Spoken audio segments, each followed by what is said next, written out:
Bem-vindos, bem-vindas a mais um episódio de Os Futuros do Amanhã. Aqui a ideia não é acertar o futuro que está próximo da gente, mas sim imaginar os infinitos futuros possíveis. E para discutir sobre o futuro do trabalho, o futuro da educação, o futuro do RH, eu trouxe um cara que é super inovador nessa área, Bruno Leonardo.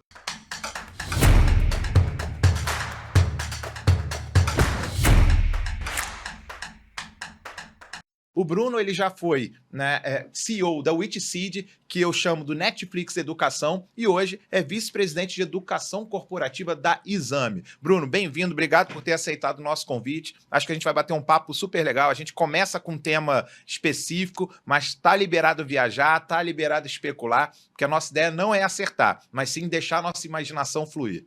Boa. Primeiro, assim, muito obrigado pelo convite, uma honra estar aqui falando sobre isso.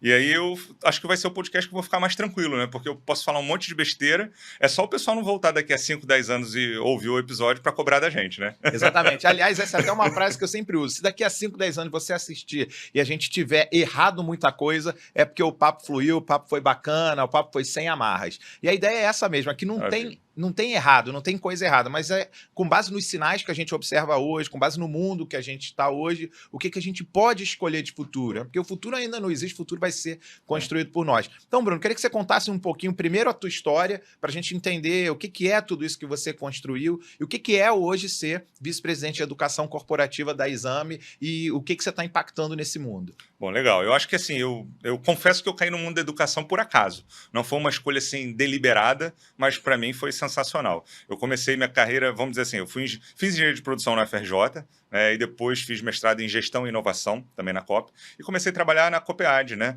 A Copead, assim, uma das referências em educação executiva no Brasil, no mundo, várias vezes ranking da Financial Times, e lá eu me acostumei muito com esse mundo de educação conectada a empresas, conectadas a líderes, fiquei lá quase 5 anos, e eu, cara, me encantei por aquele negócio, e aí resolvi, só que eu sempre tive em mim aquela veia empreendedora. Então, depois desses quase 5 anos lá no Copead, eu saí, fundei minha primeira empresa, em educação corporativa também, e aí ajudei, por exemplo, empresas a estruturarem suas universidades, coisas do tipo, fiz programas, enfim, durante 10 anos, aí tive a oportunidade de vender essa empresa e fundar, você até citou, a Witseed, né? Foi uma startup de uma edtech, que a gente ficou muito feliz pelo que a gente alcançou nos últimos 6 anos, 7. A gente foi top 3 edtechs Brasil, top 100 startups da América Latina pela All on IQ, case de uso pela IBM de inteligência artificial. Eu falo lá desde 2017, né, de aplicação de inteligência artificial em educação. E aí teve essa passagem muito legal, que foi, de fato, a compra, né, pelo grupo BTG, pela Exame, né, da nossa startup, para que a gente pudesse tocar essa frente, né, de educação corporativa dentro do grupo, que já vem investindo em educação há um bom tempo, né? Então, acho que tentei resumir aqui um pouco dessa passagem, mas o meu background é esse, esses quase 20 últimos anos aí atuando em educação corporativa e, obviamente, sempre olhando, né, como que a tecnologia, como que a inovação vem transformando. Eu gosto de dizer que assim, o surgimento da Witseed talvez tenha sido um momento como esse, que eu parei, olhei para frente e falei assim, bom, eu acho que o mundo da educação vai mudar. Inclusive, a gente teve um papo, né, Orlando? Não sei se você lembra, eu ainda estava na minha primeira empresa. Aí acho que quando a gente se conheceu, 2015, vou chutar, por aí, né? Quase uns 10 anos atrás. E aí eu conversando com muita gente, começava exatamente a fazer isso que você falou, capturar os sinais, poxa. Olha, uma pessoa me falou isso, outra me falou isso, fui num evento, vi tal coisa. Então, acho que a importância de um podcast como esse é isso. A gente começa a capturar esses sinais e a gente pode ter motivação até de criar um futuro que não existe. Eu fui esse ano no South by Southwest, no SXSW, e vi uma frase muito boa, né? Você não consegue criar ou atuar naquilo que você não consegue imaginar. Então, quando você começa a imaginar várias coisas possíveis, futuros possíveis, aumentar o seu repertório, talvez você possa criar coisas inovadoras. Então, acho que parabéns aí pelo propósito de criar um podcast como esse, que eu acho que incentiva a gente a criar futuros possíveis. Eu acho que em 2015 eu fui muito, muito impactado de olhar e falar assim, a educação não vai ser mais assim. E aí acho que a motivação de criar o Witseed na época veio daí. Enfim, e aí estamos aqui agora. Eu vou refrescar melhor a memória dele. Eu tenho essa história muito na cabeça, porque foi de fato quando eu te conheci. Eu tinha conversado com você antes, né, quando você ainda trabalhava com grandes projetos de educação corporativa. A gente ficou, curti muito o papo de vocês, de seu sócio, do seu time na época. Mas não era uma empresa altamente inovadora, era uma empresa muito necessária, mas que atendia, fazia aquilo que as empresas precisavam. Mas o nível de inovação, quando você está muito tentando atender as necessidades do cliente, você exatamente não tem muito essa possibilidade, ou essa capacidade de imaginar, inovar e fazer. Por quê? Porque tua visão ali, teu resultado tem que ser gerado em curto prazo. Sim. E aí, 2015 e 2016, eu tinha acabado de fundar a BizCapital, eu me lembro bem, porque foi no nosso primeiro escritório da BizCapital, estava eu e meus sócios da BizCapital, chegou você lá, né, teu sócio, e aí vocês começaram a falar do que vocês estavam imaginando de transformação para a educação corporativa. E foi nessa época que a gente começou a ver, falei, cara, esses caras, eu ainda não sei o quê, mas esses caras vão fazer algo importante em educação. E aí tinha muito esse conceito de usar inteligência artificial, usar streaming, usar muito vídeo, porque o vídeo estava crescendo na época. Mudar a linguagem, né, de passar esse conteúdo, né? Isso, de usar uma linguagem muito cinematográfica, narrativa, storytelling quando possível. Né? Direta, mas tinha uma questão que para mim era fundamental e que eu achei muito bacana no que vocês fizeram, que era a parte da educação adaptativa, do aprendizado adaptativo, de que cada pessoa poderia ter o seu tempo, o seu ritmo, o que ele precisaria aprender ali. E aí por isso que na época, né, eu nem lembro se na época eu pensei nesse termo, mas que é um termo meio óbvio, então não tem nenhum mérito, porque provavelmente muita gente pensou igual. Eu falei, cara, eles estão criando o Netflix da educação. Hoje a gente vê muito, né? O cara fala, eu vou criar o Netflix disso, vou criar o Uber daquilo, vou criar o Airbnb disso.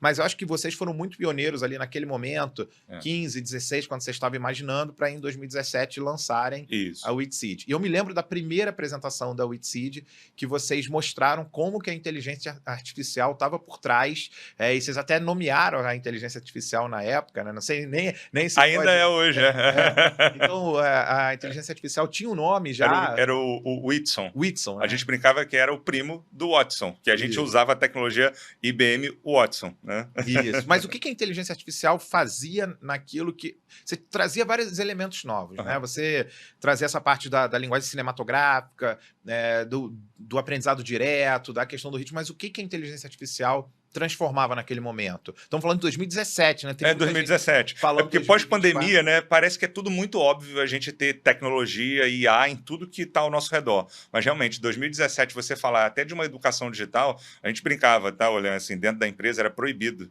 falar EAD. Educação à distância. Mas o que vocês faziam não era isso? Não, era. Mas assim, era só uma forma de expor que a gente queria ir contra, né, o que estava posto naquele momento por todas as empresas. Então, respondendo, era uma coisa que a gente refletia, era o seguinte: imagina que lá a tecnologia ainda não era tão amplamente utilizada na educação, tá?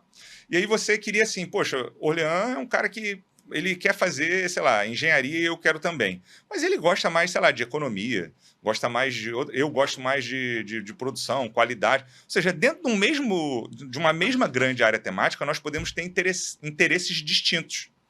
E como que a gente faria naquilo numa universidade ter um prédio físico? Eu teria que ter lá, sei lá, ter 200, 300, 400 salas diferentes em que os alunos pudessem, ao mesmo tempo, entrar nessas salas diferentes e se desenvolver. Com a tecnologia, isso se tornou possível, ou seja, eu poderia criar caminhos que fossem personalizados para o interesse de cada pessoa.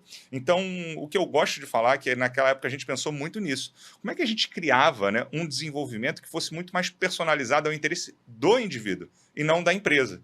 Porque você sabe melhor do que eu, você começou antes, né, nesse mundo, né, e sabe que na educação corporativa, como é que era? A empresa vinha e falava, ó, é isso aqui que você vai se desenvolver. E pronto, era um caminho igual para todo mundo. A gente olhou e falou assim, olha, agora, no momento em que a gente está, a gente pode criar uma coisa um pouco diferente, que eu posso, com a tecnologia, dar caminhos individualizados para cada um. Então, assim, esse era realmente o grande objetivo naquele momento, usar a inteligência artificial para entender o que a pessoa queria. Ela conversava lá com o Watson, né, com o nosso robô de inteligência artificial, que, óbvio, se você olhar o que ele fazia, né, 7 anos atrás, é ridículo perto do que a IA hoje tem a capacidade de fazer. Mas ele já olhava, conversava e falava assim, tá bom, vou te dar aqui alguns conteúdos aqui que eu acho que o seu caminho é mais por aqui, o outro é mais por ali e assim vai. Né? Não, isso, se a gente parar e analisar, representa um nível de economia muito grande para as empresas. Porque você falou que eu vim um pouquinho antes, né? A gente começou a trabalhar com, sim, educação à distância e learning. Depois eu quero contar uma historinha sobre esse termo educação à distância, no ano 2000. A PUC começou muito ali em 95, 96, 97 a estudar o tema, lançar as primeiras aulas online, e vieram as primeiras plataformas, mas quando a gente começou a trabalhar com isso, essa questão de cada um tem a sua rota, era sempre um sonho, mas era difícil de implantar. Por uma questão de capacidade computacional, por uma questão de algoritmos, por uma questão de você captar dados em volume suficiente que te ajudasse a fazer essa rota. E quando eu vi a solução de vocês, eu falei, esses caras estão indo num caminho que me parece interessante. Mas, voltando à historinha da educação à distância, de fato, assim, durante muito tempo, a educação à distância era encarada como uma segunda linha de educação. E eu me lembro uma vez que eu estava dando uma palestra numa universidade, parece até folclore, é claro que a história ela não aconteceu meio assim, mas como ela fica bonita contada, eu vou contar. Eu estava, já tinha meus 30 e poucos anos, estava dando uma palestra, começando a falar que eu trabalhava com educação à distância e contando para eles, para a garotada de 17, 18, 19 anos, o que era educação à distância. Aí um rapaz vira e fala assim, ô professor, eu acho que não faz o menor sentido você falar educação à distância naquilo que chega na minha casa. Para mim, educação à distância, eu ter que pegar um ônibus, vir aqui para a faculdade, ter que acordar uma hora e meia antes para poder... Isso, para mim, que é a distância. Quando o conteúdo, a aula, está no meu computador, está no meu tablet, está no meu celular, não tem distância nenhuma. Eu falei, tem razão. Tem razão. Né? E aí esse conceito da educação digital, da educação transmídia, da educação... do ensino adaptativo, da aprendizagem adaptativa, é que eu acho que são sinais de hoje, porque já estão aí, que moldam ou que suportam aquilo que a gente pode discutir dessa educação do futuro. Exato. O que vai ser essa educação do futuro? Ou o que vão ser esses futuros da educação que a gente vê hoje? E eu queria entrar um pouco nessa seara, né? Entrar um pouco nesse tema, aquela que a gente não tem medo de errar mesmo. Hoje, a gente vê cada vez mais gente fazendo cursos em ambientes digitais. Eu praticamente faço um por semana, seja um curso muito rápido, de meia hora, 1 hora, 30 minutos, até formações, como, por exemplo, essa que eu te contei antes da gente começar, do Institute for the Future, que eu me certifiquei em futurismo, né, pensamento futuro, usando um grande MOOC, né, uma grande plataforma de educação digital, com uma certificação de um instituto que está lá nos Estados Unidos e que, se eu for fazer lá, eu vou gastar 6 mil, 7 mil, 10 mil dólares só na inscrição. Mas por uma plataforma digital, eu pude fazer no meu tempo, quando eu estava nas minhas férias, quando eu estava lá em Teresópolis, né, durante o período que eu fiquei lá com a minha família. E dali eu consegui fazer o primeiro módulo, segundo módulo, terceiro módulo, quarto módulo e me formei no tema. Como eu posso fazer em qualquer universidade do mundo hoje. Como que a gente pega esses sinais do que está aqui disponível, junto com inteligência artificial, junto com Big Data, junto com várias outras alavancas que estão acontecendo? Como que você, Bruno, como vice-presidente de educação corporativa, talvez a publicação de maior renome, referência em negócios do país, como que você vê esses futuros? Cara, essa pergunta é muito boa e, assim, eu vou te responder em função do que eu acho que eu penso até para minha carreira, tá? Eu não sei se eu vou dar o nome eu vou contar o milagre, mas não sei se o santo está correto, tá? Eu acho que foi o Jeff Bezos que falou isso uma vez, né? Se não foi, me desculpem, mas ele falou assim, muita gente fala assim, olha, a gente se preocupa às vezes muito com as coisas que vão mudar. Eu gosto de me preocupar com as coisas que não vão mudar, porque é ali que eu invisto meu tempo, porque eu sei que aquilo ali vai ser perene para a minha vida, tá? E quando eu olho para a carreira, né, para assim, competências. Muita gente me pergunta, quais são as competências do futuro, Bruno? O que eu devo estudar agora? Você falou, né, com inteligência artificial, com o futuro da educação, com o futuro do RH do trabalho. O que vai mudar? Então, quando eu penso assim, eu falo o seguinte, o que não vai mudar é a nossa capacidade humana de gerar, por exemplo, pensamento crítico, de gerar conexões com outros humanos, a nossa capacidade de negociação, a nossa capacidade de inspirar e liderar, né? A nossa capacidade de ser criativo dado determinado contexto. Mas estão falando que a IA vai matar a criatividade, vai matar de quem não sabe utilizá-la. Então, assim, eu falei algumas competências, algumas habilidades que eu acho que assim, nunca vão mudar. Então, estou te falando assim, o que não vai mudar, pode fazer isso aqui no Futuros Possíveis? Pô, Então, eu acho que isso não vai mudar. Essas são as habilidades que a gente vai olhar e vai falar assim, cara, continua se preocupando com isso, que isso não vai mudar. Agora, o que vai mudar? Vai mudar competências técnicas. Por exemplo, eu escrevi um livro em 2007 sobre métodos estatísticos de previsão de demanda. Cara, ninguém mais precisa ler esse meu livro, tá?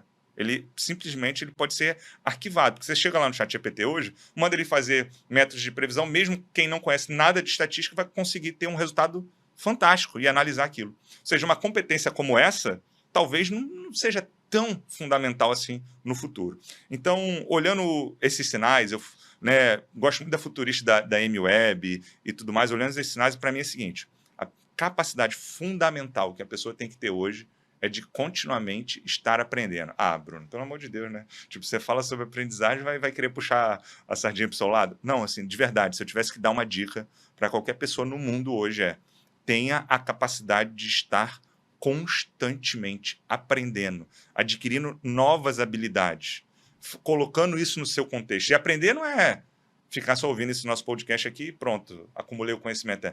Acumula isso e pensa na sua realidade, como é que eu consigo aplicar. Então, assim, para mim, essa vai ser a competência mais fundamental. E eu tenho alguém para me endossar, tá? O Fórum Econômico Mundial, inclusive, coloca aprendizagem, né, ao longo do tempo, aprender a aprender, ele chama de agilidade na aprendizagem, enfim, várias traduções assim, coloca como das habilidades do futuro.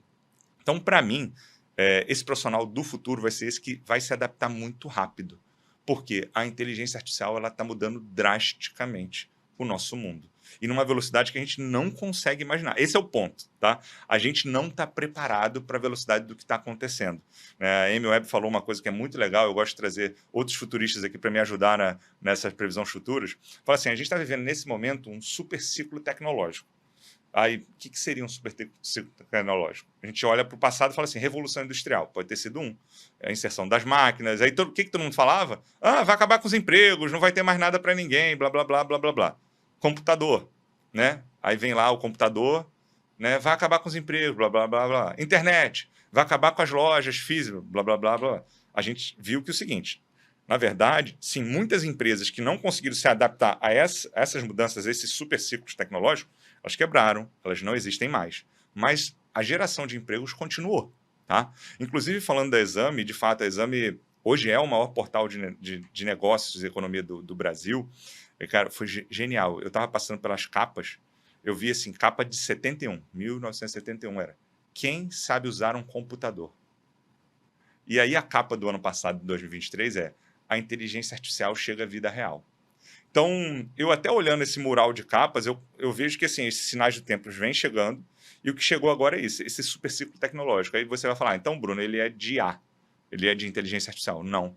E aí que o Webb fala, pela primeira vez, assim, né, em que a gente tem, pelo menos, o conhecimento acumulado no mundo, esse super ciclo tecnológico, ele não é marcado por uma tecnologia, é marcado por 3 ou mais.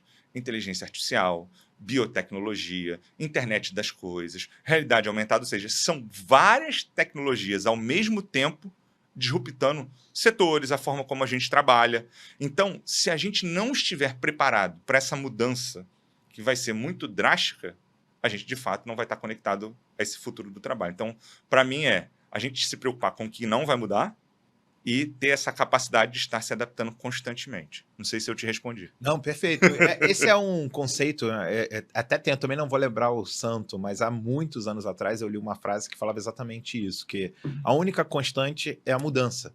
Então, se a gente está preparado para essa grande constante, que é para essa mudança, é claro que você falou de outras constantes, mas tem um outro artigo que eu li que fala muito sobre quando a gente se concentra na essência humana, e várias das competências que você falou, várias das características que você falou, são características da essência humana. Isso. A gente é linear, o ser humano é linear. É isso. E as tecnologias, a evolução, ela é exponencial. Então, se a gente se preocupar com a única coisa que é linear nesse contexto, que é o ser humano, talvez a gente consiga ter, não um porto seguro, porque a ideia aqui não é fechar os olhos para tudo aquilo que está acontecendo, mas onde que eu tenho a segurança de saber que eu conheço, que eu entendo, que eu posso desenvolver de maneira linear aquilo que não vai mudar nesses anos todos, né? Então, eu acho que o ser humano continua sendo a centralidade da discussão. E aí tem os vários clichês que a gente ouve, né? Que no futuro o grande diferencial vai ser humano, né? Aquelas brincadeiras. Aí começa, né? Esses clichês.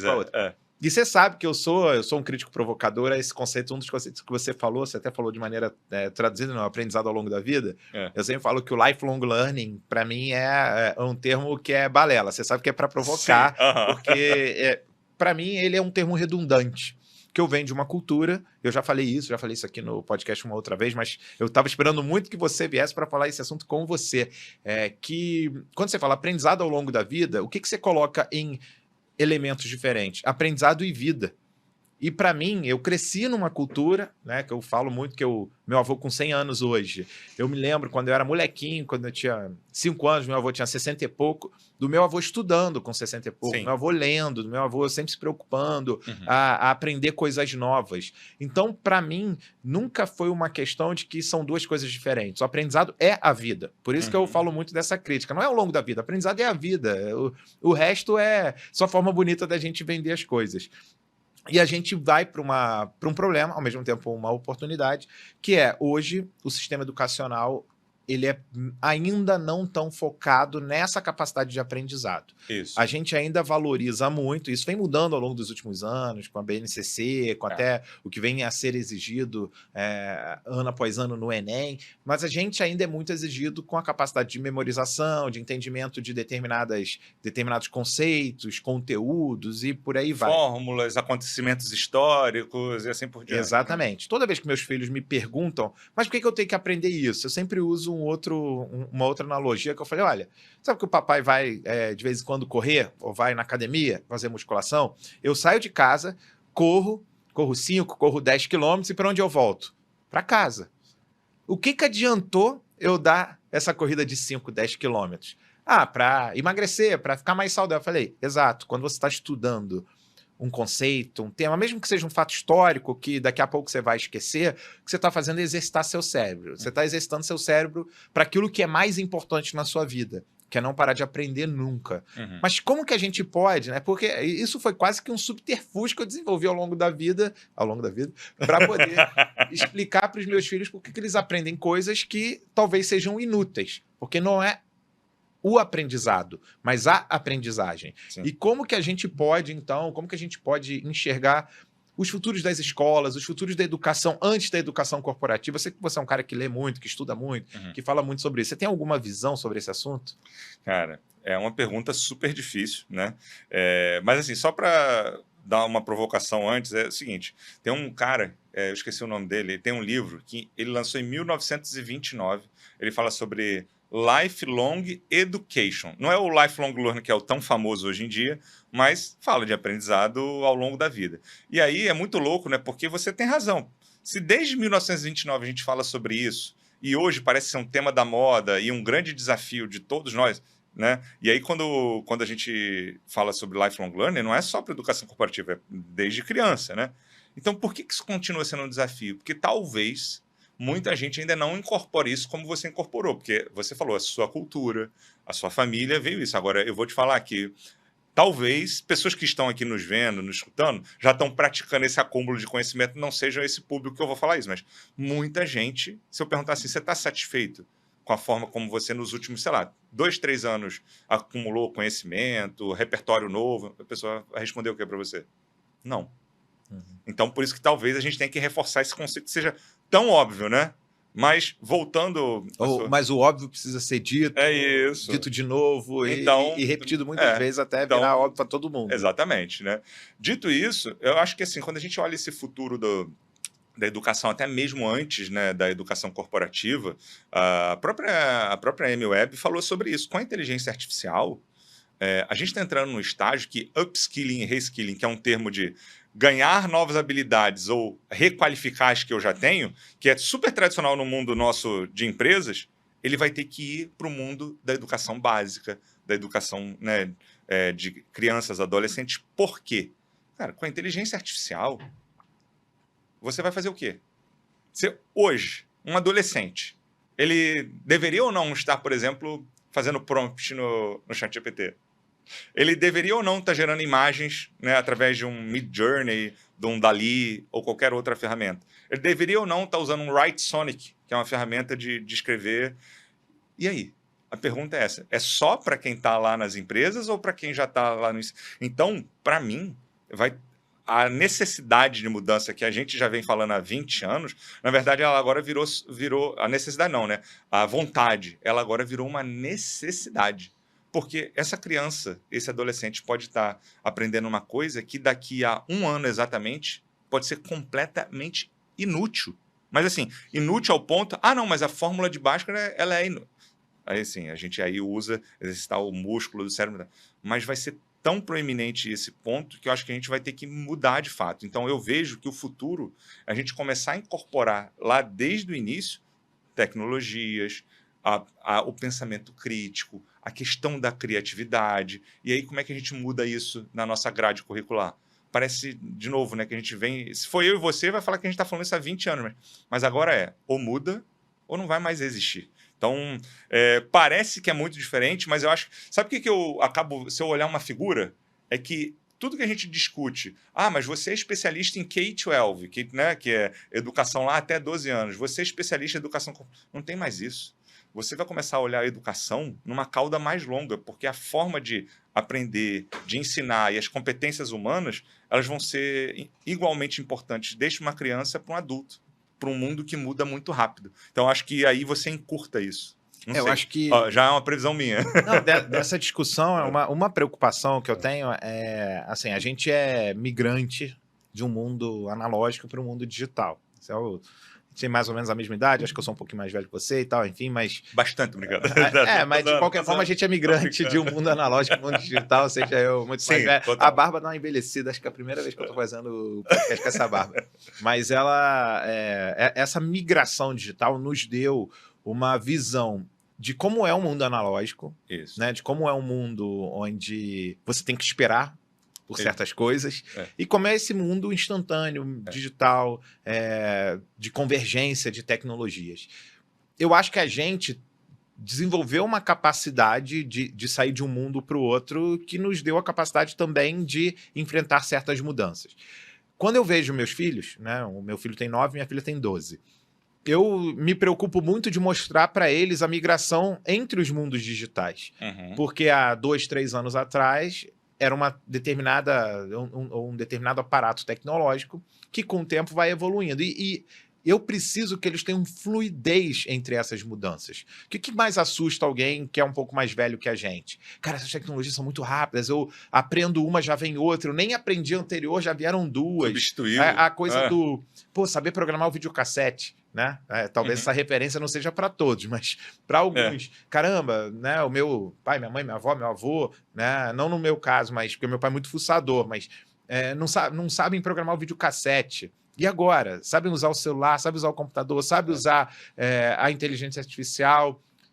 A gente vem num mundo onde essa mudança é muito rápida. Se ela for encarada de maneira natural pelas novas gerações, eu acho que a gente tem essa questão do aprendizado ao longo da vida, né, ou do aprendizado como vida, super tranquilo de ser trabalhado. Por quê? Porque vai passar a fazer parte da natureza num momento onde existe aquela flexibilidade cognitiva, aquela plasticidade neuronal, que eu nem sei mais se é real ou não, né? Mas antigamente se falava muito sobre isso, aí tem vários estudos que não necessariamente você pode ter plasticidade neuronal durante muito tempo na sua vida, o que tem é uma questão um pouco cultural de que você colocava o aprendizado ao longo de grandes ciclos, né? Então, você tem que... Você vai para a escola, você vai lá para o infantil, depois você vai para o Fundamental 1, depois você vai para o Fundamental 2, depois você vai para o ensino médio, fazendo ou não uma graduação, você faz a graduação, terminou, você fica 30, 40 anos trabalhando com a mesma coisa. Né? E a gente já viu, na nossa geração, a gente já viu que isso não se aplica, pelo contrário, virou uma necessidade, como você falou. E as gerações mais novas, né? O meu filho já me viu em 2 carreiras diferentes, talvez vai me ver em 3, em 4, em 5. É isso aí. E aí, essa plasticidade, ela passa a fazer parte da natureza dessas novas gerações, essa flexibilidade. Então, quando você fala, será que eles tinham que estar mexendo nas tecnologias? Eu coloco a minha preocupação. Eles deveriam estar mexendo nas tecnologias, mas percebendo que a tecnologia é só uma ferramenta que logo depois vai vir outra. E que o mais importante foi ele ter sabido aprender essa ter migrado para essa, ter migrado para a próxima e às vezes até com mudanças de conceito, que eu vou voltar a falar já já. Mas eu vou dar um espaço para você comentar para ver se a gente enlouqueceu muito. Não enlouqueceu, mas eu falo o seguinte, esses desafios que a gente passou na escola, na faculdade, eu gosto de falar que ele... Bruno, por exemplo, você foi especialista em logística durante alguns anos e tudo mais. Era porque você aprendeu numa disciplina na faculdade? Não. Infelizmente, não. Era uma disciplina, sim, foi boba. Um negócio... Eu aprendi muito na minha vivência, né? No meu estágio, no meu trabalho e assim por diante. Mas, então a faculdade não serviu para nada? Claro que serviu, óbvio que serviu. Né? Uma das coisas para a qual ela serviu foi o que eu falo de moldar caráter. Né? Por quê? Você tem os desafios de entregar trabalhos, de se relacionar em grupo, né? De passar por situações desafiadoras, assim como na escola. Então, eu lembro na escola uma vez que me pediram para falar sobre a Nigéria. O que eu tive que fazer? Eu tive que ir numa biblioteca, achar um livro que falava sobre aquele país, qual era a população, qual era o tamanho daquele país. Eu tive, então, um desafio de, primeiro, né, falar com meus pais que eu tinha que procurar aquilo, aonde que eu iria, como é que eu iria construir aquelas informações, passar, chegar em... Hoje em dia, é ridículo esse nível. Então, não seria um trabalho, vamos dizer assim, louvável um professor ou uma professora chegar e falar assim, vai lá, traga aí sobre a Nigéria. Criança vai chegar em 2 segundos e vai trazer tudo. Então, você muda até a forma como você tem que passar esses desafios. Então, tá correto. A tecnologia aqui, ela pode ser o Google, pode ser o ChatGPT, pode ser qualquer uma. Mas a forma como você vai passar esse desafio para moldar, né, entre aspas, o caráter, né, e os desafios dessa criança é que mudam. Então, acho que a gente tem que mudar essa forma de educar. E outra coisa é que, para mim, entrando de novo, né, nesse seu podcast no futuro, eu gosto muito do conceito do Ian Baycraft, que ele fala o seguinte, a gente está chegando na era dos generalistas criativos. O que é isso? Você falou, faz uma graduação, estou pronto. Eu sou especialista sou engenheiro de produção focado no mercado financeiro de renda variável, blá, pronto. 30 anos fazendo aquilo, subindo de cargo, mas dentro daquela mesma opção e assim por diante. Acabou, né? Então, talvez a gente esteja entrando numa era em que ser um especialista técnico e muito focado na sua carreira só naquilo tenha acabado. E que a gente vai entrar exatamente o que ele chama de generalistas criativos, ou seja, em que a gente vai conhecer, sim, muito de vários tópicos e, dependendo do desafio em que a gente esteja no momento, a gente vai se aprofundar, mas com o apoio da tecnologia. E aí eu gosto do gancho que você falou, minha filha, meus filhos já me viram talvez na 3ª, 4ª carreira, talvez vão me ver na 5ª e na 6ª. Tem um dado que eu vi muito legal, uma professora de Yale, ela falou o seguinte, sobre a questão da longevidade. E ela falou que é isso. A gente que está nessa mesma faixa etária vai ter aí umas 6, 7 carreiras, talvez. Tá? E só que as crianças que estão nascendo hoje talvez venham a ter 20, 21 carreiras. Então, elas de fato vão ter que se acostumar a uma mudança muito mais rápido, muito mais deliberada pelas novas tecnologias, pelo mundo. E também por um outro fato, a longevidade. Né? Então, enquanto a gente olhava, né, para o mercado... Olha que loucura, né? Porque a gente tem, como engenheiros, né, olhando do ponto de vista técnico, é como se fossem 2 variáveis mudando ao mesmo tempo. Primeiro, o mercado de trabalho muda mais e eu vou viver mais tempo. Então, você falar de uma expectativa de vida de 120 anos já não é mais besteira. Uhum. Bom, e aí pega o conceito antigo de quanto tempo que a gente ficava aí, era na aposentadoria, para se aposentar, era 30, 35 anos. 35, Vamos diminuir aí de 120. Vai dar 85, 90 anos. Uhum. O que a gente vai fazer nesses outros 85, 90 anos? Uhum. Ficar jogando dama, baralho? Não.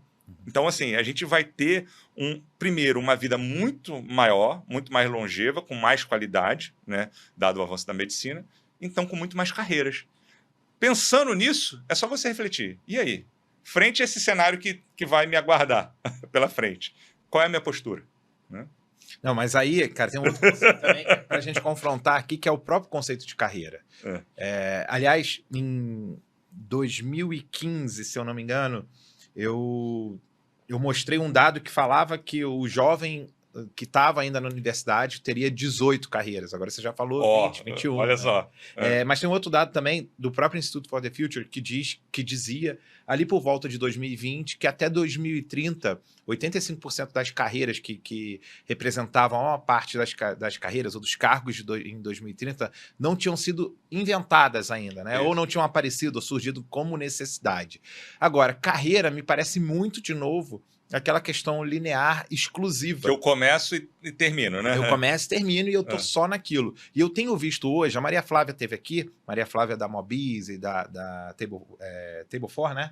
Que ela já tem 2 empresas, né? Uma é a Mobiz, que ela é CMO, e ela é fundadora da Table 4. Cara, que a economia, na gig economy, que é a economia dos pequenos negócios, pequenas ações, né? Não quero falar dos bicos, porque a tradução de gig é bico, né? Mas que você, por exemplo, outro dia eu peguei um Uber que ele falou, não, eu trabalho como corretor de imóveis, representante comercial, e quando eu não tenho demanda, eu tô no Uber. Pô, cara, tem 3... É o famoso se vira nos 30, né? Não, mas esse se vira nos 30 parece muito assim, tem aquele efeito meio... cara, o cara não teve oportunidade, ele tá se virando. Pelo contrário, você pode ter o jovem, ele escolheu ao mesmo isso. tempo, ele é creator, ele trabalha numa empresa, ele dá aula, ele, sei lá, faz freela no Workana, ele também faz design, porque ele tem a formação de designer. Quando você vê, o cara, ele tá ali fazendo várias coisas. Ou ele desenvolve uma loja online para um tema que ele gosta, ele desenvolve um canal no YouTube para uma outra coisa. Então, você para de pensar no conceito de carreira e você começa a pensar como que essa gig economy, na verdade, vira só economy. Que é uma maneira de você criar várias fontes de renda, de receita, que não representam você ir de segunda a sexta, de 9 às 5, ou sei lá qual o horário, para um escritório trabalhar. Isso e aí você abre o espaço para nomadismo digital, para o old office, para várias outras formas de trabalho e relações de trabalho, que as empresas ainda não estão tão preparadas para isso. Acho que uma das grandes críticas que a gente viu recentemente é aquele negócio assim, e se o meu funcionário tiver um outro trabalho, um outro emprego? E aí a pergunta, e se ele tiver? Se ele está entregando... Exato. Ele está entregando, mas a gente ainda tem aquela coisa do apego, né? Tem. Então, quando você não pode fazer outra coisa, né? Quando você fala de carreira... Se ele está focado em gerar o resultado pelo qual ele foi contratado para fazer em cada um dos negócios dele, por que não? Porque a inteligência artificial permite, por exemplo, você fazer algo aqui, você tem automatização do outro lado. Se você consegue dominar essas frentes, você é uma pessoa que é multi-carreira ou multi-fontes de renda. Então, eu acho que no futuro... Quer dizer, a gente já vê sinais disso aqui. Sim. Mas eu acho que é um dos futuros possíveis a gente não ter 20 ou 21 carreiras ao longo da vida. Uma depois outra, mas algumas ao mesmo tempo. Concordo. Exatamente. Como, por exemplo, você vê a nutricionista que é influencer. Isso. Como você vê o designer que é também creator. Enfim, você tem várias possibilidades e isso costuma ser bem interessante. Eu dou exemplo hoje pela minha própria esposa. Né? Ela tem uma empresa, né, de decoração, design de eventos, são casamentos, festas grandes e coisas do tipo, ao mesmo tempo que ela tem uma empresa de design de interiores. Que, por exemplo, num momento como que foi um desafio da pandemia, para ela foi importante ela ter essa complementariedade, porque, obviamente, você sabe, tudo ficou fechado, festas não aconteciam, natural, pelo que a gente viveu, mas também tinham pessoas querendo reformar suas casas, mudar para outros locais, e ela tinha essa demanda. Então, hoje, você vê que essa própria multicarreira dela foi um ponto que ajudou, inclusive em momentos de desafios econômicos.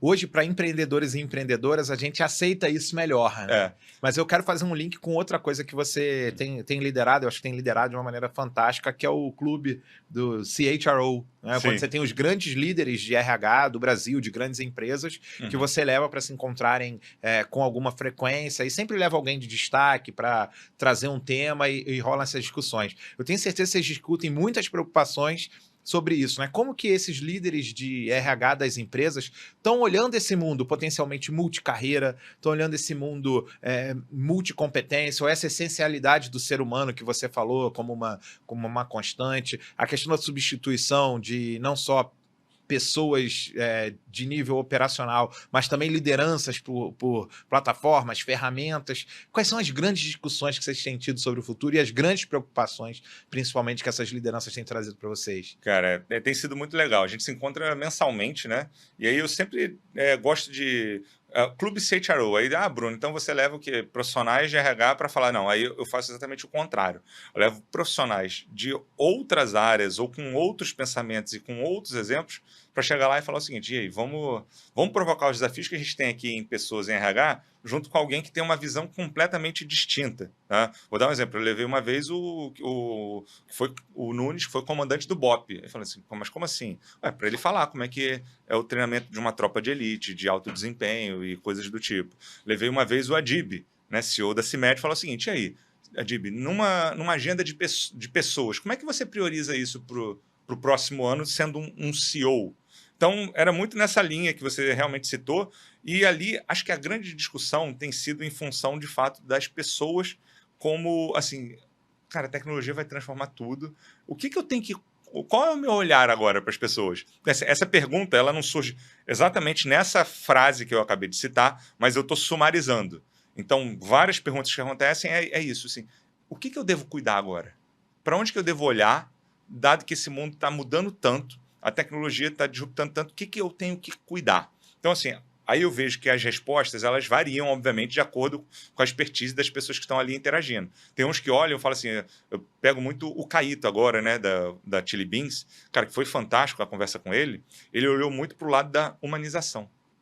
Ele falou assim, cara, eu rodo todas as minhas lojas, eu olho no olho, eu falo com as pessoas, eu trato isso, eu quero saber da vida. Então, assim, eu conheço não tanto assim da história da Chili Beans, mas pude conhecer mais conversando com ele, e o que me passou foi isso, que esse olhar dele de cuidar das pessoas, de se interessar genuinamente, para ele é um fator que faz ele ter uma cultura tão forte. Que aí vem essa pergunta, como é que eu faço para ter uma cultura forte?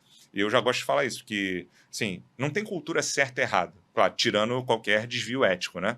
Sim, então, tirando desvio ético e legal, não tem cultura certa ou cultura errada. Tem uma cultura forte.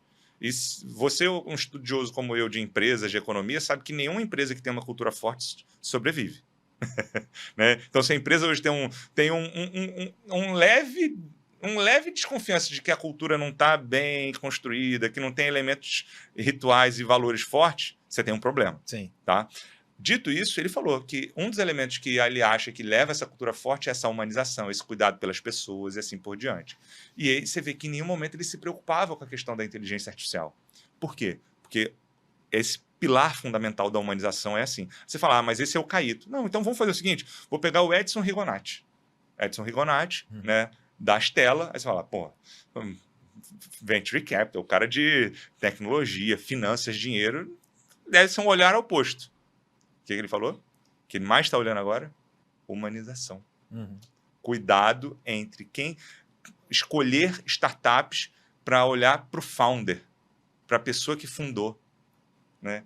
Aquela pessoa ali, como que ela gere, como é que ela lidera, como é que ela forma time, qual a capacidade dela de tomar decisão. Então, ele olha hoje muito mais para a pessoa, claro, tem que ter uma ideia minimamente assim, boa, monetizável e escalável, né, dentro dos preceitos ali de uma startup de escala, mas que ele olhe que a humanização, o olhar para a pessoa é uma das coisas mais fortes que ele vem olhando no momento. Ele foi um que esteve lá comigo. Então é muito louco, né? Você pegar pessoas muito distintas, olhando e falando o seguinte, cara, para onde que eu estou olhando? Para essa questão da humanização frente a desafios tecnológicos.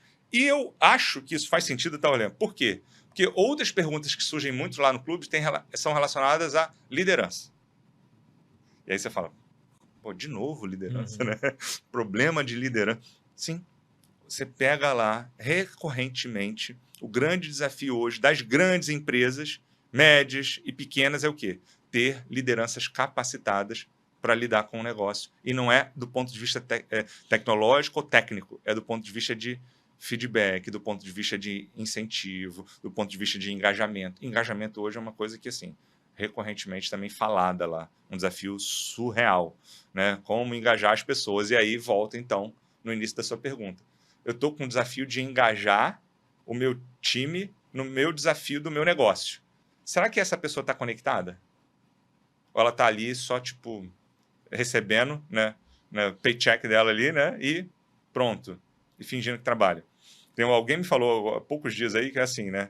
Eu não tenho fatos, fundamentos sobre isso. Ele falou assim, ó, Bruno, é o seguinte, 40% da sua empresa está trabalhando, tá? 30% tá ali, tipo, compre o by the book, mas também não faz muita outra coisa, não. E 30% só não saíram porque ainda ou não acharam alguma coisa ou querem receber o dinheiro. Então, assim, no máximo você tem ali 50 e poucos por cento da sua empresa trabalhando, o resto você está só pagando. E aí, quando ele falou isso, eu falei assim, cara, independente desses números percentuais serem verdadeiros ou não, ele reflete o desafio hoje, que é a questão do engajamento das pessoas com as empresas. Então, e aí pode vir, talvez, o grande desafio da gente falar o seguinte, será que se eu tiver multicarreira, se eu der palco para paixões que a pessoa tenha, para que ela possa desenvolver de forma paralela, eu consigo fazer com que ela se engaje mais no meu atual? Porque, assim, dinheiro é importante. Ponto fundamental. Eu preciso gerar renda para crescer, para eu poder estudar mais, para eu ter minha família, para fazer o que você quiser. Independente do objetivo pessoal, o dinheiro ele vai ser uma parte fundamental. Dito isso, será que se eu fomentar, ajudar que essas outras paixões aconteçam de forma paralela, multicarreira, de uma forma mais fluida, eu posso melhorar o desafio de engajamento? Fica aqui minha pergunta, então, para todo mundo. E eu acho que não tem resposta, porque você tem toda essa questão da individualidade de pessoas que, quando estão tendo espaço para fazer suas paixões, eu sempre falo assim, era engraçado, porque durante muito tempo você fala assim, encontre algo que você gosta de fazer, transforme aquilo no seu trabalho e nunca mais precise trabalhar. Eu falo, pelo amor de Deus, não faça isso. Não. Tem algo que você gosta de fazer e faça como não sendo o seu trabalho, porque a partir do momento que virar o seu trabalho, você vai passar a não gostar. A não gostar, porque virou uma obrigação, né? Enfim. Mas eu acho que você falou algumas coisas importantes com relação ao engajamento, e eu faço o link com essa questão da cultura novamente, né? Que o Ben Horowitz fala muito sobre isso, né? A questão de como que você cria uma cultura por exemplo, uma cultura por liderança, uma cultura demonstrando de maneira muito inequívoca quais são os valores, para que você tenha esse engajamento. E aí, se a cultura é forte, se a gestão é focada em resultado e em pessoas, porque a gente é focado em resultado ou em pessoas? Cara, como assim? Não tem que mais dicotomia é essa? Na verdade, dicotomia hoje não funciona. Se você for focado, se você não focado, né? Mas se você tiver um pé muito bem fincado em pessoas e um pé muito bem fincado em resultados, funciona. Porque se for só em pessoas e não em resultados, não tem longo prazo, não tem sustentabilidade. Se for só em resultado, não tem sustentabilidade na saúde mental das pessoas, e aí você também não consegue fazer aquilo. Então, na verdade, é uma grande transformação, porque a gente não vai controlar a questão da multicarreiras, a gente não vai controlar a possibilidade de múltiplos engajamentos. É a gente poder ter laços fortes, culturas fortes que promovam isso. Mas aí eu quero, de novo, puxar essa questão do clube de CHROs, porque eu brinco muito, né, que a gente tinha aquela preocupação de, será que a IA vai me substituir? E agora a gente começa a ver o seguinte, cara, a IA não me substitui se eu, perdão do clichê, souber trabalhar com ela. E aí a gente começa a ter um hibridismo. Você falou muito em humanização e eu falo muito em hibridização. Eu começo a ter pessoas que cada vez mais sabem usar ferramentas que dão um ganho de produtividade. Eu brinco que nos últimos 2, 3 anos eu me transformei num super-homem.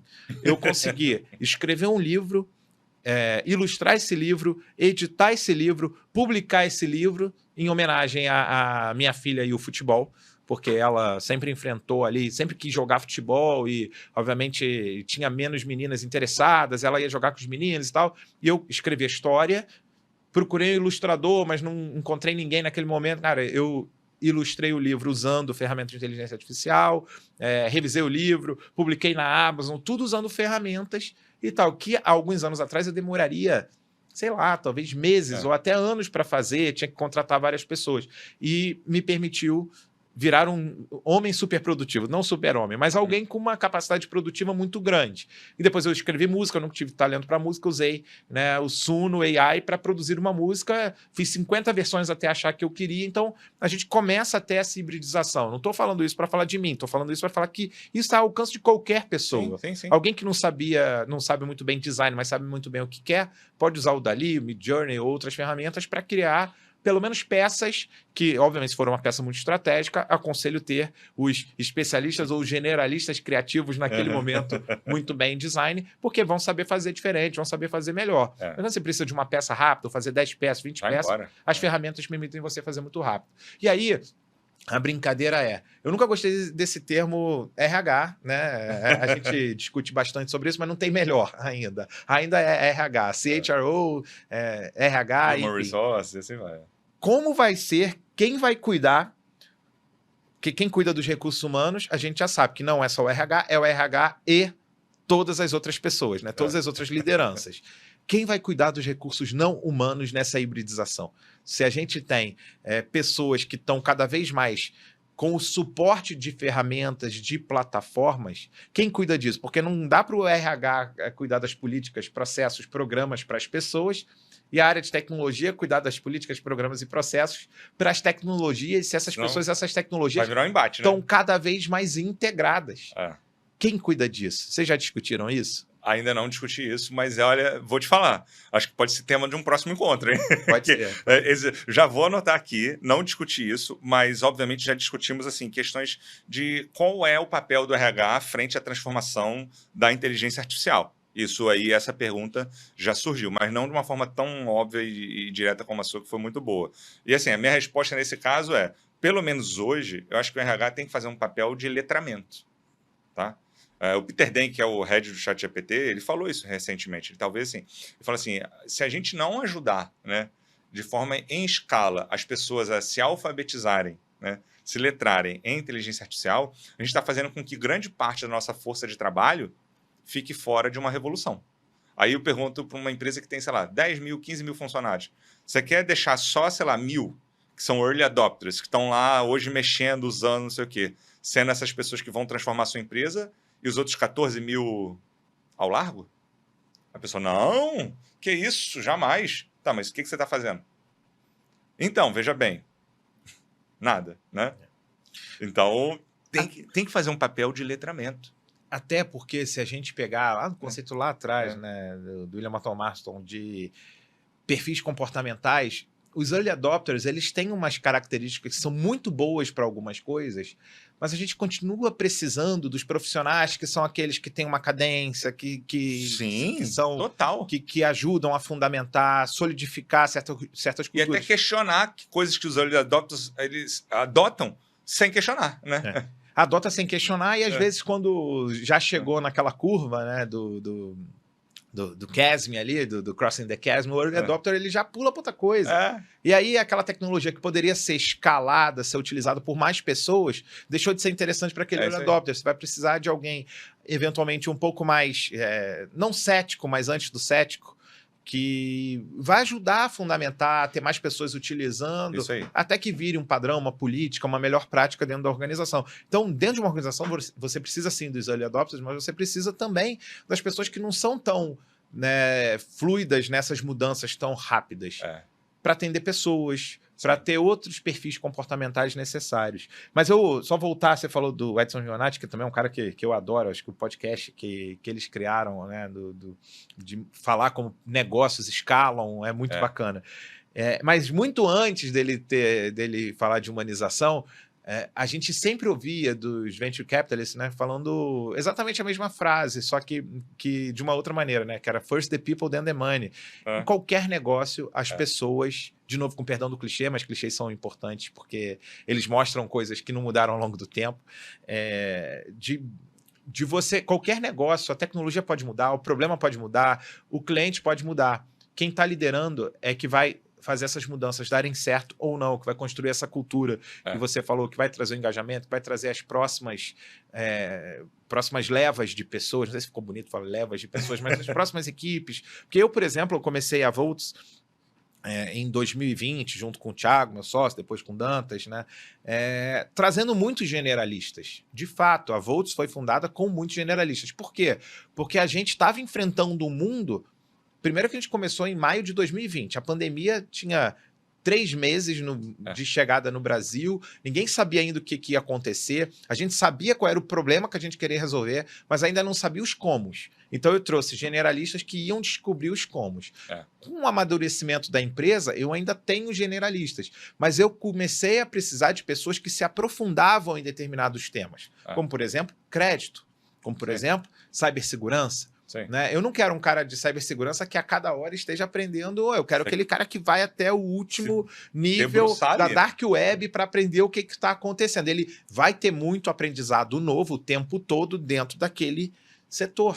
Né? E principalmente da engenharia social, que é inerentemente humana, que também são os grandes gaps que você tem, as grandes brechas que você tem que trabalhar. Então, essa hibridização, essa questão de você ter diferentes perfis, e nem todo mundo adota, eu acho que é fundamental para esse conceito do letramento digital, do letramento das novas ferramentas. E aí, eu vou voltar, porque você falou do superciclo, né, que a tecnológica falou. Você citou, anotei bem rápido aqui. Temos inteligência artificial, temos IoT, internet das coisas, biotecnologia, realidade aumentada, realidade virtual, ambientes imersivos, metaversos, indo e voltando enfim. Eu anotei mais um aqui, que eu acho que faz parte, que é o Web3, que se fala muito, né, de blockchain, de criptomoedas, né, moedas digitais. A própria computação quântica. Pouco falada, mas que vai causar uma grande... O que mais que a gente tem que se preocupar no futuro como líder para que a gente... A gente tem muito assim, né? Quando a gente fala de aprender a aprender, a gente não precisa saber todas as novas tecnologias. A gente precisa saber que elas vão vir. Mas tem mais alguma que a gente esqueceu aqui? Eu falei isso agora da computação quântica, que eu acho que assim, ela tem sido... Sabe aquela marginalizada? Tipo, aonde que estão se falando dela? Claro que talvez quem estude isso, não, que isso, marginalizado, eu estou vendo isso a todo momento, mas é o algoritmo também de recomendação social, né? Se você começa a ver sobre aquilo, vai receber mais sobre isso. Mas quando a gente olha os grandes fóruns, os grandes eventos internacionais, você vê que ainda são poucas palestras, pouco line-up dele. Eu acho que a computação quântica é uma que está um pouco esquecida, mas que pode causar aí um verdadeiro impacto, né? Cara, só para você ter ideia, olha que louco que eu ouvi outro dia. Um amigo meu que trabalha com tecnologia, inteligência artificial, tem uma empresa, uma startup disso, ele falou o seguinte, que já fizeram testes, né, de pegar células do nosso cérebro, tá? Para ajudar em processamento. Tá? Ou seja, aí entra a questão da biotecnologia. E aí viram que ela é capaz de processar muito mais rápido, com muito menos gasto energético. Só que aí entra uma questão ética. Caramba, como assim que eu vou usar a célula de um cérebro humano para fazer processamento de determinada coisa? Então, só estou te falando assim, por que biotecnologia? Por que a união da tecnologia junto, né, com o entendimento do funcionamento do corpo humano é só para longevidade ou vão ter outros impactos? Fica aí essa dúvida. A computação, outra coisa, blockchain, Web3. Gente, assim, quem não conhece, por exemplo, hoje, o que a gente fala das iniciativas do Banco Central, todo mundo obviamente conhece o Pix. E o Drex? Se não, já dá um Google aí.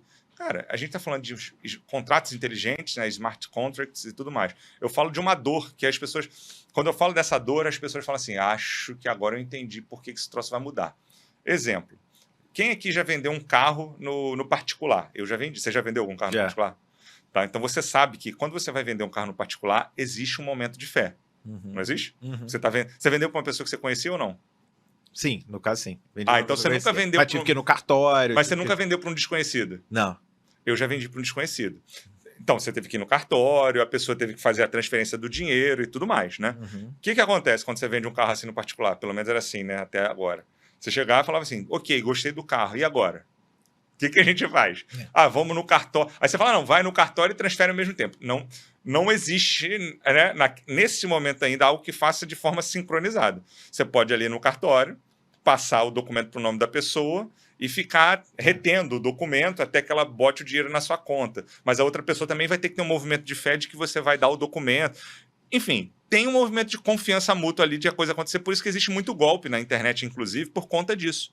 Tá? Porque tem um caminho aí mal resolvido, né, nessa transação. E aí, quando a gente vem com o Drex e com outras iniciativas que estão existindo, isso vai mudar. Por exemplo, como é que vai acontecer? Eu vou chegar lá e vou falar assim, Daniel, gostei do seu carro. Quero. Tá bom, Bruno. Beleza. Então vamos fazer a transação. O que você faz? Você bota lá meus dados, lá num blockchain, num contrato inteligente, e fala assim, estou transferindo os dados desse carro tal, tal, tal, para o Bruno tal, tal, tal, do ok. O documento veio para mim? Ainda não. Porque a tecnologia está esperando que eu faça o seguinte, o dinheiro meu aqui do Bruno vai para o Daniel tal, tal, tal. Mas vai o dinheiro ainda? Não. Ele está esperando o outro comando. Na hora que a tecnologia entender que você liberou o carro e que eu liberei o dinheiro, ela, pum, ela autoriza a passagem desses documentos na web, como se fosse quase que um token digital de propriedade. E aí acabou esse movimento de fé, esse movimento de confiança. Ou seja, eu desburocratizo, eu agilizo, eu dou confiança e eu ainda tiro, por exemplo, possibilidade de fraudes e golpes. Olha o poder de uma tecnologia como essa. Tá? Então, eu acho que sim, a gente ainda está subestimando muito a questão do blockchain, da Web3, do NFT. Muito se falou esse ano lá no SXSW sobre tokenização de tudo. Sim, Ou seja, cara, que foi o que eu escrevi aqui, esperando para... então. Vai Foi isso. funda. Tokenização de tudo, ou seja, tudo vira um ativo digital. Né? Por exemplo, comprar um terreno. Eu comprei um terreno, né? E aí, uns 3 anos atrás. Cara, eu tive que tirar a certidão, sei lá, do tataravô, da tataravó da pessoa. Tô brincando aqui, exagerando, né? Mas assim, para dizer, né, para os órgãos, né, fiscais e tudo mais, que assim, ó, o terreno é dele, tá? E tá livre e eu posso comprar, tá bom? E eu tenho. Então, assim, você tem que provar por várias formas de que o terreno é da pessoa, de que você pode comprar, que ele está desembaraçado para que aquele negócio aconteça. Quando você tem a tokenização, não, você tem lá num ativo digital, que é tudo simples. Não, esse terreno é meu, é garantido, e eu faço essa transação. E aí, como é que vão os cartórios nessa história? Acabam? Mudam de perfil? Talvez tenha um grande impacto nessa história. Então, assim, eu estou falando essas tecnologias que, para mim, estão, assim, por mais que a gente fale muito, muita gente olha e acha que é uma coisa distante dela. Muita gente pode estar olhando aqui e falando o seguinte, não, eu gosto do futuro do RH, da educação, mas esse negócio de blockchain, Web3 e token não é para mim. Não é bem assim. Vai ser. Vai ser. Não, e eu até fui escrevendo aqui, enquanto você estava falando, várias outras tecnologias / transformações, porque nem tudo é tecnologia em si, mas tudo tem tecnologia, de todas elas que a gente está trazendo aqui. Eu acho que uma que eu acredito bastante que a gente, da área do futuro do trabalho, da educação, do RH, tem que se preocupar, é essa questão do hibridismo, que eu não estou nem falando da singularidade, né, do ser humano com o implante, não, estou falando do ser humano trabalhando com ferramentas cada vez mais. Quando a gente fala o celular, né, ele não está implantado, mas ele é praticamente uma extensão. Outro dia alguém usou um exemplo, falou, cara, quanto mais moderno ficar o seu óculos, mais você está se aproximando dele, quase como sendo uma prótese mesmo, integrada a você. Então, primeiro o hibridismo e depois, obviamente, essa questão da incorporação, né, do silício com carbono cada vez mais. Eu acho que a gente, disso, vem com uma série de outras discussões, como, por exemplo, a gig economy ou carreiras múltiplas, tendo que ser uma preocupação de líderes, de executivos, de empresas, porque pode ser interessante poder contar com essa articulação de recursos, de pessoas, de talentos de maneira mais aberta, mas ao mesmo tempo isso pode afetar o engajamento das pessoas, porque elas estão menos ligadas com tanta força a uma empresa quando elas estão usando seus talentos para prestar serviços ou gerar receita para várias empresas. Uma preocupação com cada vez mais com a economia circular, que também é um tema, a gente trouxe o Lucas Schaab aqui, foi super bacana o papo com ele sobre economia circular. Tudo isso que a gente está falando gera uma possibilidade de nomadismo digital e de cidadania digital cada vez maior, você ter menos fronteiras, porque hoje, até antes da pandemia, a gente tinha muito essa questão do trabalho presencial. Eu não vou te perguntar isso, não vou te deixar nessa situação, se é presencial, remoto, se é híbrido e tal. Acho que tem muita gente falando sobre isso, muita gente falando besteira também sobre isso. Tem muita besteira sobre isso. Para a gente falar besteira sobre isso também. Mas mais uma preocupação com a cidadania digital. Porque hoje eu moro no Rio, tenho uma ligação forte de trabalho no Rio, você é Rio, São Paulo, tá aí para lá e para cá, né, Brasil inteiro, tem gente hoje que você nem sabe onde a pessoa tá e que ela tá trabalhando, e aí indo para educação, da mesma maneira como a gente fala de carreiras múltiplas, acho que a gente pode falar também de formações múltiplas, que usa muito a educação digital, os nanodegrees, que eu acho que são muito importantes também nesse contexto, né, e aí dali vem tokenização, que você citou, transição energética, green techs, mas eu continuo acreditando que a educação digital tem um papel importantíssimo em todas elas. Isso. Porque a gente está falando de aprender Tá bom, ao longo da vida, né? Não que sejam coisas diferentes, aprender é a vida e a vida é aprender, mas de que forma a gente vai levar esse aprendizado a cada vez mais e mais pessoas de maneira universal? Eu imagino um futuro onde a gente pode ter, cada um de nós, um tutor que está com a gente o tempo inteiro, entendendo quais são os nossos desafios, com inteligência artificial, entendendo ali qual é a competência, o aprendizado que eu tenho que desenvolver para cada momento, para cada desafio, para cada ciclo que eu esteja, e que isso pode, de alguma maneira, resolver várias questões de gaps educacionais. É viagem ou faz sentido? Faz sentido. Sabe por que para mim faz muito sentido? Tem uma tecnologia hoje, né, da Microsoft, para mim, que tem um nome genial, que é o Copilot, né, que é a tecnologia de inteligência artificial incorporada ali no Windows, né, no Microsoft e tal, tudo mais. Né? Por quê? Cara, é só você pegar lá. Quem gosta de automobilismo ou de rally, alguma coisa, vai entender muito bem essa analogia. Você está dirigindo, ou qualquer pessoa também, né? Você está lá dirigindo, num rally e tudo mais, você tem o piloto e o copiloto, tá?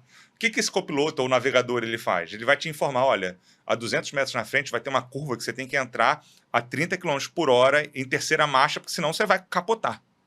Você está, sei lá, 150, se você, a 300 metros vai ter uma curva em 90 graus. Você está ali numa velocidade, você está se concentrando em quê? Troca rápida de marcha, velocidade, frear, acelerar, tal, ver se está acontecendo alguma coisa na pista, se vai entrar alguém ou um carro, acontecer você está ali concentrado em fazer aquela tarefa. Você vai conseguir parar aquela tarefa para ler um mapa? Né? Para entender que tem um buraco, que tem uma cidade, que tem um reabastecimento, tal. Não, você tem um copiloto. Porque num esporte de alto desempenho, é isso, você vai ter que ter a tomada de decisão muito rápida, muito rápida. Então você tem um copiloto para te ajudar naquilo. Claro, se eu sou um piloto, se eu sou uma pessoa, um piloto, estou dirigindo em trânsito normal, eu estou ali indo daqui para minha casa, beleza, eu olho no mapa, o Waze, está tudo certo. Mas eu estou falando no alto desempenho. E aí, quando a Microsoft bota Copilot, para mim foi genial, porque é isso. Eu vejo exatamente não só a inteligência artificial, mas como as outras tecnologias sendo o nosso copiloto. Então, cara, eu não sei ainda se vai ser um óculos, né? Se vai ser algum wearable, né, que eu vou vestir aqui, se vai ser o próprio celular modificado, já tem o tal do PIN, né, que desenvolveram aqui também. Mas a gente vai ter dispositivos, talvez será um chip implantado, né? O Elon fala muito sobre isso, né? Mas será? Mas assim, vai ter algum dispositivo que vai ser o nosso copiloto, que vai olhar vai dar informações em tempo real, que a gente vai ter uma capacidade de tomada de decisão muito mais ágil, muito mais veloz e muito melhor, né, do que quem não tem aquilo. Então, assim, compara, você gostaria de ser um piloto de rally sem um copiloto, lutando contra outros que têm um copiloto? Você vai falar, óbvio que não. Então, a pergunta aqui é, você vai gostar de ser um profissional no futuro, né, que vai ter as suas habilidades reconhecidamente boas, notadas, seus diferenciais, mas sem um copilot, né, sem uma tecnologia te suportando? Eu espero que a resposta sua individual seja, óbvio que não, eu quero ter essas tecnologias me suportando. Eu não tinha parado para pensar sobre essa ótica, acho que você trouxe uma maneira muito interessante de ver a questão do copilot, que é muito nesse conceito de a inteligência artificial, as novas ferramentas não vão substituir a gente, mas sim vão nos dar super capacidades, nem super, mas vão dar novas capacidades que vão aumentar a nossa produtividade, nossa capacidade de aprendizado, nossa capacidade de resolução de problemas, sem precisar nos substituir. Talvez nos substitua em tempo, ou em questões rotineiras, ou em algumas outras coisas que, da mesma maneira como, sei lá, 10 anos atrás eu sabia de cor o telefone da minha mãe, do meu pai, do meu irmão, da minha esposa, e hoje eu sei o da minha esposa, né? Do meu pai, da minha mãe e do meu irmão, eles mudaram, eu só sei da minha esposa que ela não mudou. Do meu irmão, meu pai e minha mãe mudaram de telefone, eu não sei mais, porque eles estão aqui, eu não preciso mais saber de cabeça. A mesma coisa, eu não preciso ter de antemão certos conhecimentos, porque quando aparecer a necessidade daqueles conhecimentos estarem disponíveis e eventualmente até algumas habilidades estarem disponíveis, eles vão estar ali com o meu copiloto, com o meu navegador, que vai me ajudar nisso. E aí isso ajuda a gente a enfrentar esse mundo de acelerada mudança, esse mundo de imprevisibilidade, porque é algo que ninguém precisa mais temer, porque tá para todo mundo. É isso aí. Ele só chegou em momentos diferentes, né? Tá mal distribuído, mas tá para todo mundo. Cara, para a gente tentar finalizar, que a gente está chegando aí a mais de 1h e 20 de papo, que se pudesse, acho que a gente ficaria mais algumas horas nesse sentido. Eu queria que a gente tentasse fechar com alguma recomendação, digamos assim, não recomendação, mas Se você tivesse hoje começando sua carreira de novo, você tá muitas vezes começando sua carreira de novo, mas se você tivesse lá o Bruno com 20 anos, 20 e poucos anos, ali na faculdade, eu tendo que escolher a faculdade, o que que você pensaria, o que que você te recomendaria, né, para o Bruno alguns anos mais novo, para esse mundo que a gente está discutindo aqui? Essa pergunta é difícil, hein? Você tinha que ter Cara, me brifado antes, né? Perguntas fáceis eu deixo para depois, cara. Olha, eu olhando em retrospectiva, eu acho que assim, eu falaria que eu deveria me preocupar muito com coisas que eu não me preocupei, tá? No início. Depois eu fui aprendendo ao longo do tempo. Então, relações, por exemplo, relações humanas, entender, por exemplo, como é que eu posso ser um melhor líder? Se eu entendo, né, como que as pessoas funcionam, como é que o meu cérebro toma decisões, como é que elas pensam, sentem. Tem uma replicabilidade de modelos, por isso que existem psicólogos, né, médicos, né, que estudam muito isso. Eu acho que assim, a gente tem que começar a misturar um pouco das disciplinas. Então essa seria uma recomendação para mim. Tipo, eu fiz engenharia, mas tipo, mistura um pouco as disciplinas, começa a entender comportamento humano, começa a entender como é que nosso cérebro pensa, aprende, sente. Por quê? É importante para você, mas é importante para você se relacionar, para você liderar, para você vender, para você inspirar pessoas, para você criar um marketing, para você criar uma tecnologia. Ou seja, independente do campo que você vai atuar, entender de comportamento humano, eu acho que pode ser um grande diferencial. Eu fui perceber isso muito tempo depois, assim, de carreira. E aí, óbvio, né? Comecei a estudar muito sobre isso. Eu gostaria de ter estudado isso lá do início. Então, talvez esse fosse um ponto. Né? Não, bacana. Mas eu fiz essa pergunta com você que me fizeram também no outro podcast que eu você respondeu o quê? Como entrevistado. Na verdade, eu respondi duas coisas. Né? Primeiro, eu sempre me interessei muito por essas questões não técnicas. Né? Sempre, desde muito cedo, acho que eu escolhi trabalhar com educação, não foi por acaso. Acho que eu já contei essa história. Eu sou filho de professores e eu fiz engenharia também, fiz engenharia de computação, mestrado na área de web semântica na época, nem sabia, né? Mas muitas das coisas que hoje a gente usa em inteligência artificial eu estudei na época para falar de como que os computadores poderiam conversar entre si.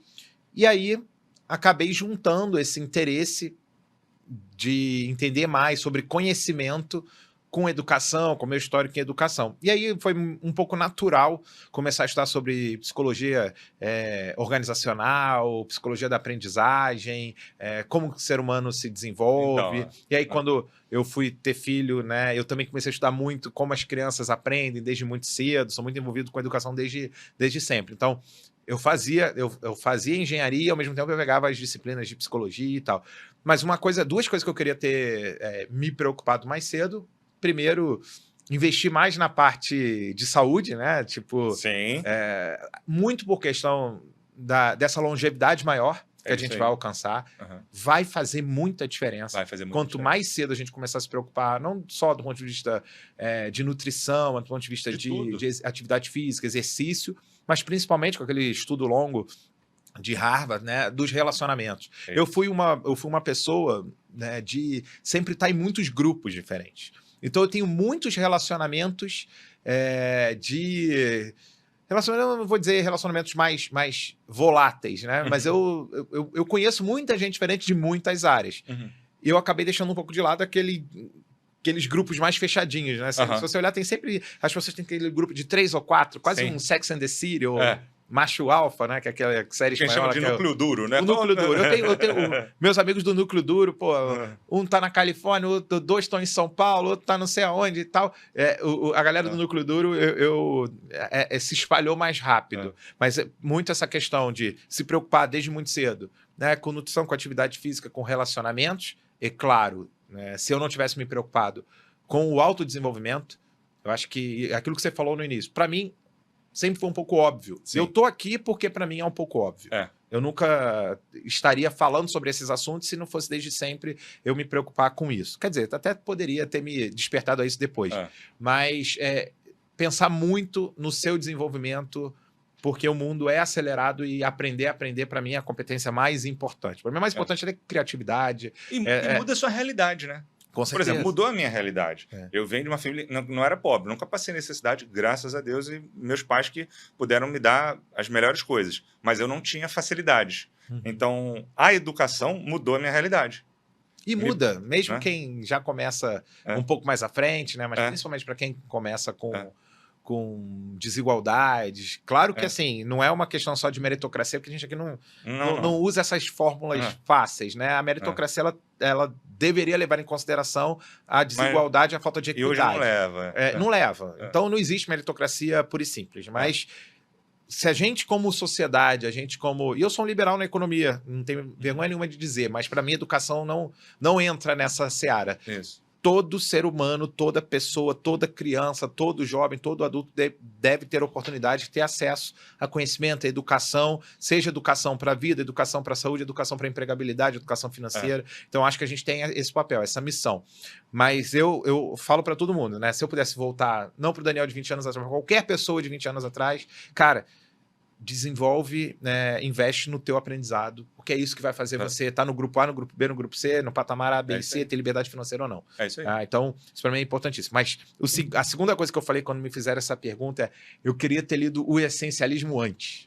Porque ser essa pessoa que está sempre valorizando muito o aprendizado te leva para esse mundo de que tudo pode ser importante.